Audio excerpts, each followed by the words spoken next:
દોસ્તો, હું છું ગોપાલ ઇટાલિયા. ખેડૂતોના મુદ્દા ઉપર અવાજ ઉઠાવવા માટે, ખેડૂતોના મુદ્દાની રજૂઆત કરવા માટે, ખેડૂતોના પ્રશ્નો સાંભળવા માટે દિલ્હીના પૂર્વ મુખ્યમંત્રી અને આમ આદમી પાર્ટીના રાષ્ટ્રીય કન્વીનર શ્રી અરવિંદ કેજરીવાલજી અને શ્રી ભગવંત માન સાહેબ પંજાબના મુખ્યમંત્રી શ્રી યશોદાન ગઢવી સહિત અમારા તમામ નેતાઓ આવનારી તારીખ 31 ઓક્ટોબરના રોજ સુરેન્દ્રનગર જિલ્લાના સુદામડા ખાતે બપોરે 1 વાગ્યે પધારી રહ્યા છે.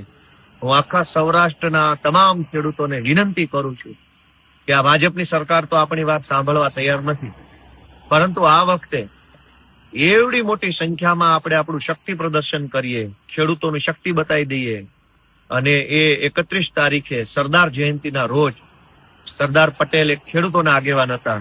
એમની જન્મ જયંતિ નિમિત્તે આખા ગુજરાતભરમાંથી, આખા સૌરાષ્ટ્રથી એટલી વિશાળ સંખ્યામાં ખેડૂતો ઉપસ્થિત રહે કે ભાજપની સરકારના આંખ કાન ખુલી જવા જોઈએ.